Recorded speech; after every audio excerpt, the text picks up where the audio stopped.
네, 강프로입니다. 자, 두산 에너빌리티 보겠습니다. 자, 두산 에너빌리티가 일단 0.7% 상승해서 금요일 날 마감이 됐습니다. 자, 주간 등락률을 한번 봐야겠죠.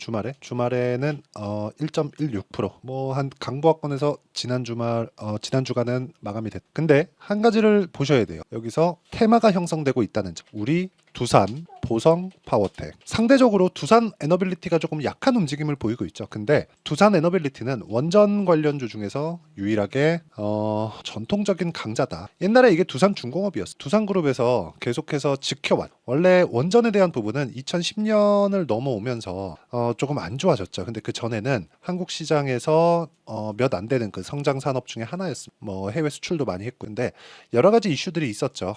그렇죠. 지진 나면서 후쿠시마 그 상황을 받고 그런 결과로 2018년까지 대략 한 7에서 8년 정도를 원전 가동률이 꾸준하게 낮아지고 있었습니다. 근데 원전 가동률이 회복된 게 2018년부터예요. 그리고 지금 전기 부족 사태가 나왔고, 지금은 뭐가 화두입니까?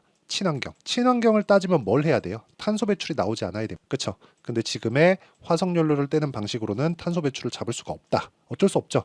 2050년도를 기점으로 해서 거의 뭐 지구상에 있는 거의 대부분의 기업들, 산업군이 어느 정도 형성되어 있는 대부분의 이 국가들이나 기업군들은 모두 탄소 중립을 실행을 한다고. 그리고 뭐 흔히 얘기하는 아리백이나 그런 부분도요. 지금 보면 어떤 식으로 진행되는지 아실 겁니다. 애플 같은 경우에도 아리백에 대한 그 달성 여부를 굉장히 중요한 요소로 삼고 있고요. 그러니까 이름만 들으면 알만한 기업들은 뭐 강제하는 사항은 아니나 아리백에 대한 부분이 굉장히 집중적으로 하고 있습니다. 근데 그러려면 정부 지원이 조금 있어야 돼요. 에너지 쪽은 어쩔 수 없이 정부에서 통제하고 관장하는 거기 때문에 정부 지원이 있어야 됩니다. 그게 미국도 마찬가지다. 즉 정부에서 승인나지 않는 무언가는요 절대로 지울 수 없는 게 원자력 발전소. 자, 그러면 이런 구간이 지금 왜 이렇게 부각을 받는지 그 내용에 대해서 이야기를 드릴 텐데, 그 전에 제가 이 얘기를 드릴 거예요. 주식시장은 미래 가치를 가격이 먼저 반영하면서 주가가 올라간다고 이해를 하시면 됩니다. 근데 이 구간에서 우리가 알아야 되는 건 언제부터 우리가 매매를 할 건가? 그게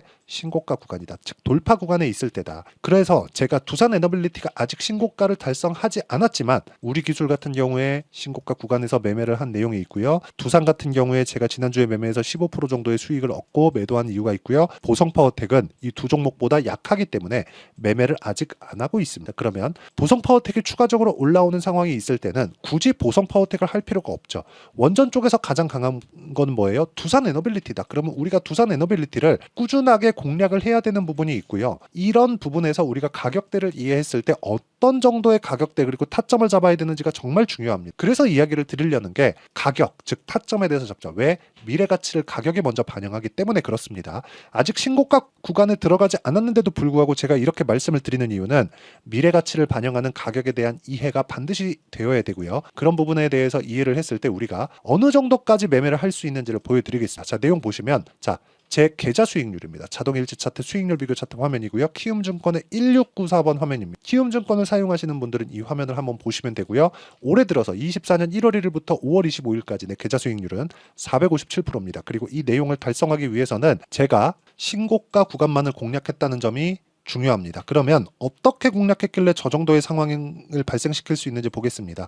자, 내용 보세요. 자람테크놀로지 반도체 종목, 그렇죠? AI 반도체 뉴로모픽 쪽이고요. 여기 돌파 구간, 신고가 구간에 공략했을 때 3거래일 동안 75% 정도의 수익 구간에서 제가 마감을 했다는 점. 근데 신고가 구간에서 공략을 했다는 점. 뒤에 추가적으로 상승하는 구간이 있었지만 이 구간에서는 제가 매매하기가 어렵습니다. 그렇죠? 모든 구간에서 수익을 낼 수 없어요. 이 부분 반드시 기억을 해주시면 되고요. 그리고 다른 종목, 최근에 있는 상황을 보더라도 아까 전에 제가 두산 말씀드렸죠? 어때요? 올라가는 구간에서 매매를 했을 때 2% 손절 그리고 14.7% 수익, 이런 식의 상황을 만들어냈다는 점, 이게 중요합니다. 자, 제가 말씀드리고자 하는 건 매매하는 과정에서 손절은 없을 수 없다. 하지만 효율을 높이기 위해서는 고가 구간, 고가 돌파 구간을 공략을 해야 된다는 거고, 이런 매매를 지속할 수 있었을 때 꾸준하게 수익을 낼 수 있고요. 이 내용에 대한 부분은 제가 모두 신고가 구간에서 공략하기 때문에 여기 소통방에서 어떤 종목을 공략하는지 모두 공개를 하고 있습니다. 자, 이 자체도요. 절대 조작이 불가능한 화면이라는 점 반드시 기억을 해주시고, KBI 메탈이나 이런 부분 전부 다 장 시작 전에 공유를 했죠. KBI 메탈 보겠습니다. KBI 메탈 어떻습니까? 올라가는 구간에서 내가 매매를 한 결과 그쵸, 꾸준하게 수익을 낼 수 있는 상황, 5% 그리고 쭉 내려보면 14% 이렇게 수익을 발생시키는데 신고가 구간에서 이루어졌다는 점이 중요합니다. 두산, 우리기술 이런 부분들도 있죠. 우리기술 보면 어때요? 정확하게 원전 관련된 종목을 공략을 했죠. 올라가는 구간에서 단기간에 상승폭이 커졌기 때문에 그쵸, 이 상승폭이 커지는 구간에서 단기 과열로 지정이 됐고 3거래일 동안 단일가 거래에 들어갑니다. 그런데도 불구하고 어떤 상황이 벌어졌어요? 상승을 했다. 근데 상승하는 구간에서 뭘 했다? 계속해서 매수를 하고 있다는 거. 이 상황을 내가 이해하는 게 중요하고, 이 내용에 대한 부분을 소통방에서 공유를 하고 있으니까 구독과 좋아요 눌러주시고요. 상단에 있는 전화번호로 구독 또는 10억이라고 문자 보내주시는 분들에 한해서만 제가 소통방 입장 링크를 순차적으로 공유를 해드리도록 하겠습니다. 자, 항상 말씀드리지만 주식시장은 미래가치를 반영하고요. 제가 이런 식의 매매를 하고 있기 때문에 그쵸? 두산 에너빌리티를 보면 명확하게 구분이 가능합니다. 두산 에너빌리티는 아직까지 신고가 구간에 들어오지 못했지만 추가적으로 한 10% 정도의 상승세가 나오면 추가적으로 상승할 수 있는 길인 신고가 구간으로 들어가고, 이 구간에서 내가 매매를 할 수 있는 근거는 우리기술 그리고 두산 이렇게 이미 신고가 구간에 들어갈 수 있기 때문에 그렇습니다. 후발주 매매로도 나쁘지 않고요. 결과적으로 보면 대장주는 돌기 때문에 대장주가 즉 성장 산업이라는 그런 부분이 갖춰져 있다면 우리는 꾸준하게 가격대를 추적해야 된다는 점, 이런 부분이 정말 중요합니다. 그리고 이 부분에 대한 내용, 가격 즉 미래 가치가 앞으로 좋아지는 내용이 가격이 먼저 반영하기 때문에 우리가 정말 중요한 가격, 이거 진짜 봅시다. 이거 진짜 모르면 정말 주식시장에서 너무 어려워질 수밖에 없어요. 이런 판단이 내가 앞서서 쓸 수 있어야 됩니다. 그리고 이 내용에 대한 부분을 제가 꾸준하게 이야기를 드리는 이유가, 저는 강한 종목군들 뭐 되게 약해요 막 이런 종목군들 잘 안 봅니다. 말씀드리지도 않고 이 종목 해야 된다고 이야기를 하지도 않아요. 근데 두산 에너빌리티 관련돼 있는 종목들 테마 형성이 되죠. 자, 23년도에 굉장히 강한 종목군들 뭐였죠? 2차 전지. 그쵸? 뭐가 형성됐죠? 테마 형. 그쵸? 그리고 23년부터 24년까지 강한 종목군들이 AI 반도체. 뭐였죠? 테마 형성. 그쵸? 지금 두산 에너빌리티는 아직까지 신고가를 달성하지 못했지만 뭐가 나오고 있죠? 테마 형성. 그쵸? 이 테마가 구성되는 과정에서 조정 구간도 있습니다. 그건 이격 조정 구간에 대한 판단을 내가 할 수 있어야 돼요. 그리고 그 이격 조정 구간에 대한 판단, 즉 눌림목 구간에 내가 어떻게 봐야 되는지, 그리고 반등 확인 구간에서 내가 어떻게 판단해야 되는지는 아까 전에 말씀드렸습니다. 여기 소통방에서 모두 공유를 해드리고 있고, 모두 장 시작 전에 8시 54분, 8시 54분 다 장 시작 전에 공유를 해드리고 있는데, 두산 에너빌리티 같은 경우에는 여기 지금 정배열 구간으로 바뀌었고요. 21선과의 이격을 좁히는 과정에서 약간의 고가 저항을 받고 있는 것이다. 고가를 돌파한 이후에는 당연히 소통방에서 제가 실시간 타점을 공유해 드리도록 할 테니까 상단에 있는 전화번호로 구독 또는 10억이라고 문자 보내주시면 되고요. 이런 식으로 가격대를 잡는 그 내용에 대한 부분이 있을 겁니다. 그 내용에 대한 부분은 원리라고 보시면 되고요. 여기 두산 에너빌리티의 가격과 단기 보유 전략, 그렇죠? 단기는 2주입니다. 2주 동안 내가 어떻게 가격을 잡아야 수익 전환을 시킬 수 있겠는가, 그 내용에 대한 부분이고요. 무엇보다 중요한 내용은요, 미래 가치를 반영하는 주식시장의 특성을 이해했을 때 내가 꾸준하게 수익을 낼 수 있는데 그 시작점이 가격이라는 거고, 가격이 올라가야 되니까요. 그리고 나서 내가 효율적으로 어떻게 2주 안에 수익 전환을 시키겠는가, 그 내용입니다. 그리고 이 내용을 토대로 어떤 식으로 매매가 진행되는지 아까 전에 보여드렸지만 두산 에너빌리티의 고가 돌파 이후의 타점을 제가 문자로 공유를 해드리도록 할 테니까 상단에 있는 전화번호로 두산 또는 두산 에너빌리티라고 문자 보내주시는 분들에 한해서만 단기 보유 전략 그리고 실시간 타점을 문자로 공유를 해드리도록 하겠습니다. 자, 내용 정리하면 그렇습니다. 두산 에너빌리티는 이제 시작점도 아직 오지 않았다. 하지만 관련주들의 움직임을 봤을 때 꾸준하게 상승할 수 있는 환경이 갖춰져 있고, 그렇죠? 그리고 테마 형성이 되어 있다는 점, 이런 부분이 정말 중요하고요. 이런 부분을 어떻게 판단하고 내가 어떻게 이어갈지에 대한 내용을 다 이해를 시켜드리도록 할 테니까 영상 끝까지 시청하시고요. 모든 분들이 성공 투자하셨으면 참 좋겠습니다. 자, 24년도가 돼도 여전히 시장은 녹록지 못합니다. 이런 상황이 벌어지는 건 어쩔 수 없습니다. 이런 상황에서도 수익이 나는 종목들의 구조는 변하지 않습니다. 즉 대시세 종목에 대한 구조는 변하지 않는다는 거고, 실제 제가 소통방에서 지속적으로 이야기를 드리고 있는 내용도 대시세 종목이나 시장 주도주를 공략하는 건 철저하게 가격 분석을 하라고 이야기를 드리고 가격 분석 이후에는 이슈에 대한 파악 그리고 이슈를 파악하고 나서는 다시 내가 얼마에 매수할지 그 타점에 대한 부분을 지속적으로 언급을 하고 있습니다. 자, 근데 생각해 보세요. 시장이 굉장히 어려웠습니다. 어려운 상황에서의 어떤 종목들이 강했냐 보면 반도체와 그리고 바이오입니다. 자, 실제 여기 보면요.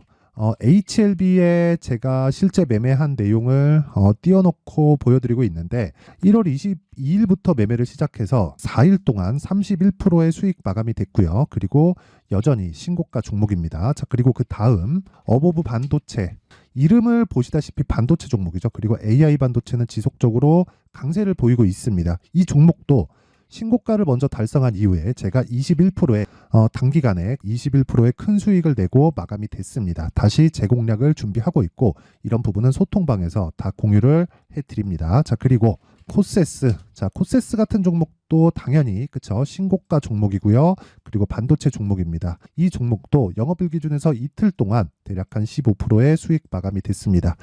내용을 한번 보시면 어떻습니까? HLB를 포함해서 뭐 30%, 20%, 뭐 15% 이런 식의 수익이 지속적으로 발생하고 있는데 이 세 종목 모두 다 신고가 종목이고 1월 달에 시장이 약세를 보이고 있는 구간에서도 강했었던 그런 종목입니다. 특징점이 하나 있는데 그 이슈에 앞서서 가격이 먼저 반영했다는 거죠. 그렇게 제가 가격을 먼저 보고 이슈에 대해서 파악하는 이유는 결과적으로는 큰 시세를 먹기 위한 사전 준비 작업입니다. 실제로 큰 시세를 먹기 위해서 사전 준비 작업을 했을 때 여기 레인보우 로보틱스 127% 그리고 ISC 98% 그리고 한미반도체 97%의 큰 수익을 내는 상황을 만들 수 있습니다. 어떤 식으로 소통방에서 진행됐는지 그쵸? 그 상황을 제가 이야기를 드린 건데 이런 상황도요 당연히 신고가를 공략했을 때 가능한 겁니다. 자, 그러면 이번에도 마찬가지입니다. 그쵸? 정부 주도의 코리아 디스카운트 해소 방안이 2월 달에 발표를 하고요. 그리고 2월 달에 발표된 내용을 토대로 주가가 움직이는 게 아니라 이미 움직인 내용이 있죠. 실제 이 내용은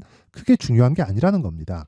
실제 움직인 내용을 보면 자, 기아차입니다. 실제로 12월 달에 신고가를 만들어 놓고 정부에서 입김을 불어 넣으니까 순식간에 기아차를 포함해서 현대차 같은 거대 기업들의 주가가 2주도 채 되지 않아서 40% 정도의 큰 시세를 냅니다. 자, 그러면 우리는 어떤 종목을 봐야 될까요? 이슈를 파악해야 되는 것도 맞지만 철저하게 가격에 맞춰서 매매를 해야 되는 게 당연히 중요합니다. 정부가 주도하는 정책 방향이 있겠죠. 그 방향에 맞춰서 우리가 종목을 찾을 필요가 있다.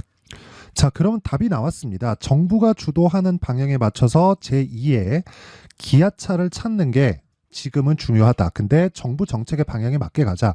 그랬을 때 앞서서 제가 보여드렸었던 내용인 여기 레인보우 로보틱스 127% 그리고 ISC 98% 그리고 한미반도체 97%와 같은 수익을 낼 수 있습니다. 물론 시간에 대한 부분은 최소 2주의 시간이 필요하고요. 그리고 최장 3개월 안에 끝내야 됩니다.